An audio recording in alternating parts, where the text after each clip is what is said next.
Hey everyone, welcome back to Nosy Beat. My name is Cam, and today I want to share with you my new favorite kitchen tool.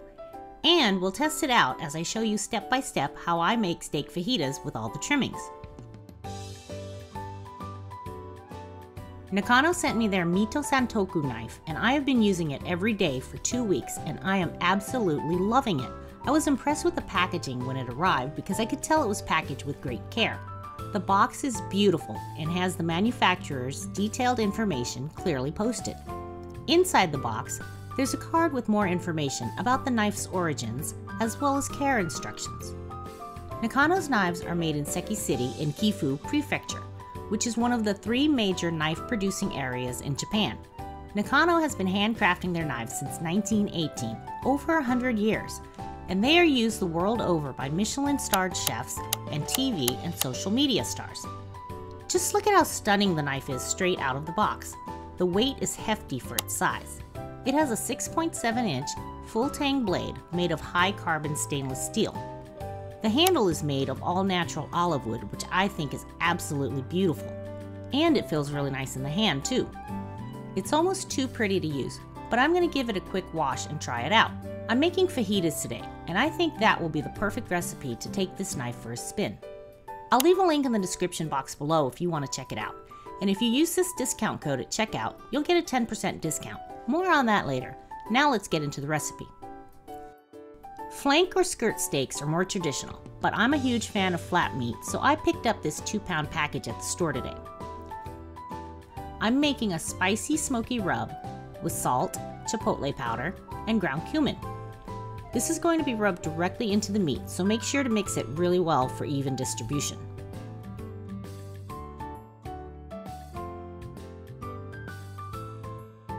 I'm also making a garlic and lime wet marinade that the meat will marry up with for a few hours in the fridge. Lime zest and lime juice.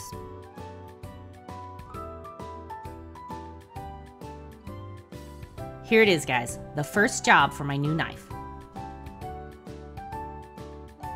Whoa, that is sharp. I barely used any pressure. It's almost scary how easy that was.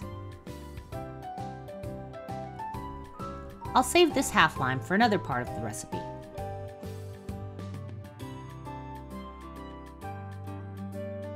I love garlic, so I'm using a whole head here, but you can dial it back if you don't want it too strong.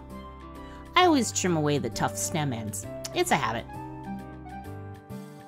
This is a really comfortable knife to use. The olive wood handle feels very secure.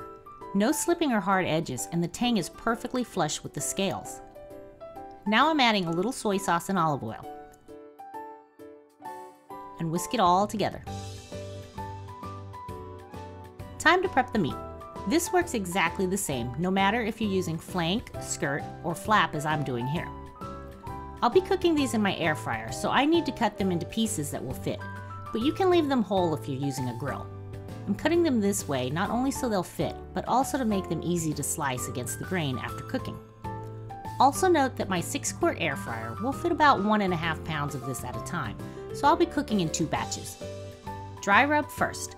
Try to get into all the nooks and crannies and just rub-a-dub-dub. All over both sides. And mop up any of that loose stuff all over the cutting board.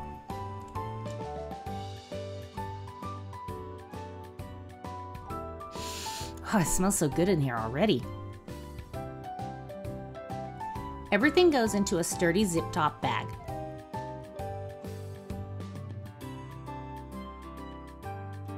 So much garlic.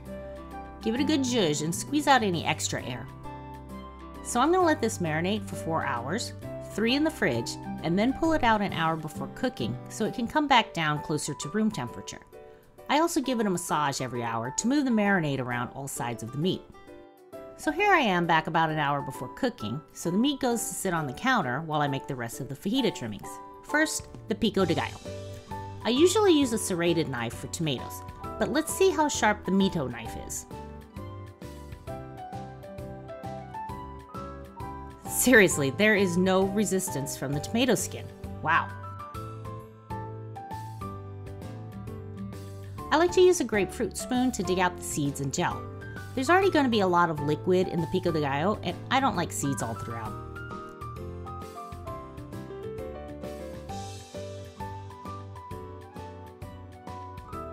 I might save this to blend into a smoothie tomorrow.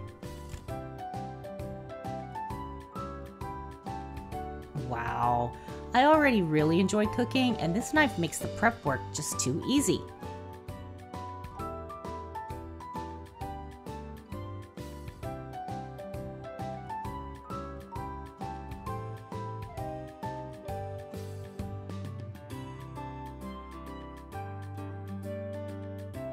I'm trying to go slow with the onion here so I don't chop my hand off.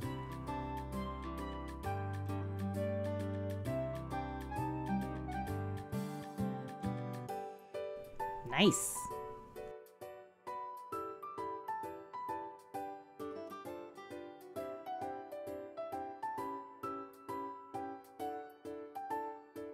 Nice work on the onion there, knife. Removing the seeds from the jalapenos also worked nicely. Very easy.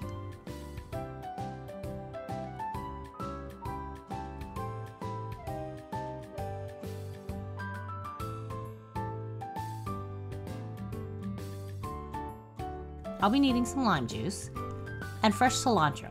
Chop away the stem ends and then chop the leaves as finely as you like. Guys, this is the most fun video I've made in a long time.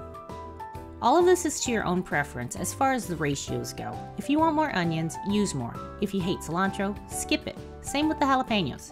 Salt it if you like, and then add enough lime juice to suit your taste buds. I also like to add a little EVOO for lubrication, but you can leave it out if you want to. Stir it all up, give it a taste, and adjust the seasonings as you like.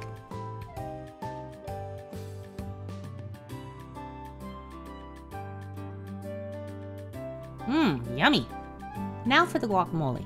You want ripe avocados. The stem nub should pop off easily, and the flesh should feel soft, but not squishy soft. There should still be a little firmness. Be careful here. Use a towel to hold these if you need to, or place on the cutting board to protect your hand. This is the way I've always done it, and I pay very close attention to my knife work. I like to score the flesh to make mashing easier, but these are pretty soft, so it wasn't really necessary. Just another one of my habits. Besides, I have to test out how much control I have using this knife. Too easy.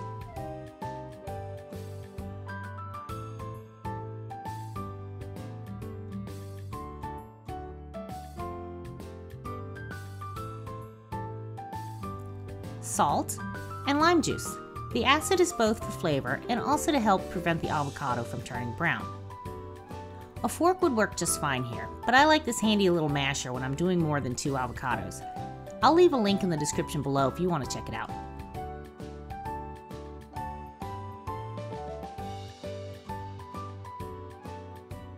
Then I like to add a big spoonful of pico for each avocado. This adds flavor and texture to the guacamole.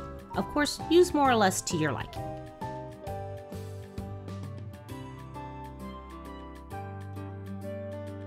These can both mellow out in the fridge until we're ready to eat, and I'll just give them a quick stir before serving.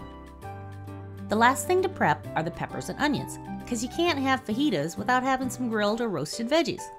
And I have a colorful mix here with red, yellow, orange, and green peppers.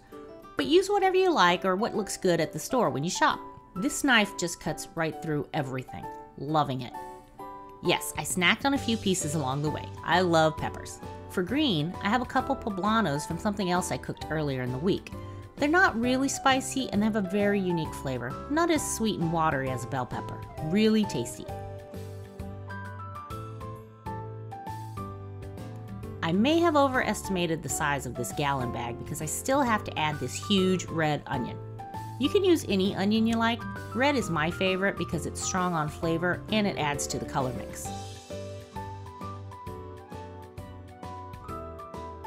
A little salt, some chili powder, and ground cumin. Give it a good thorough toss.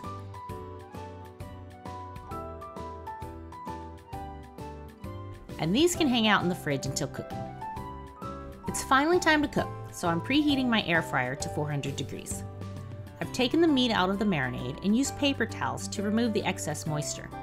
This smells so good, smoky and garlicky. I'm working in 2 batches to allow free airflow around each piece. I want these charred, not steamed. They'll cook for 10 to 14 minutes, depending on how thick the meat is, how done you like it, and what model air fryer you're using.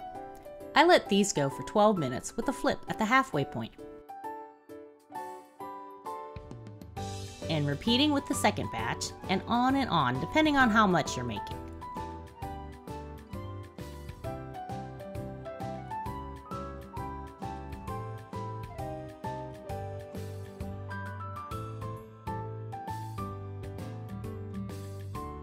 So while the meat's resting, I'm going to cook the veggies. These will cook at 400 degrees for about 15 minutes total. Check on them and toss every 5 minutes or so until they're well charred all over. Meanwhile, I'm going to slice into this first batch of steak that's been resting for a good 15 minutes or so. Oh my gosh, so juicy and full of flavor. The rub and marinade really work their way into the meat, and it's perfectly medium rare in the thickest parts. Nice and chewy burnt ends too. Yum, so good. Remember to slice against the grain. That makes the muscle fibers short, so it's tender instead of long and stringy. Have I mentioned how much I'm loving this new knife? Maybe once or twice.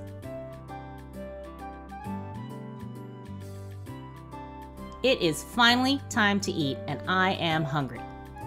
I always set out a toppings bar so each person can make their fajitas up however they like. You'll see the difference in how I build mine versus how Steve does his. Let me know in the comments who you think builds it better. No matter what, I love this Mito Santoku knife from Nakano. It is exceptionally sharp and easy to use. I was delighted when they asked me if I wanted to try it, and I just so happened to be on the lookout for a quality Santoku to add to my kitchen. When I saw it on the website with that gorgeous olive wood handle, I just had to have it. I've used it every day since, and even Steve says he likes using it. So if you're in the market for a new knife, here's the link to the Santoku on their website. It's available separately and also in a complete set with the rest of the Mito series. I've got my eye on that little Chisana knife. Nakano also has several other knife series that are just as beautiful. If you enter the code NOSYBEE at checkout, you will receive an additional 10% off your purchase, and I'll receive a small commission which will help me continue making better content on this channel. I hope you enjoyed this video as much as I enjoyed creating it.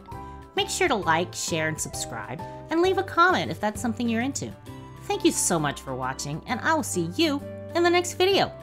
Bye-bye!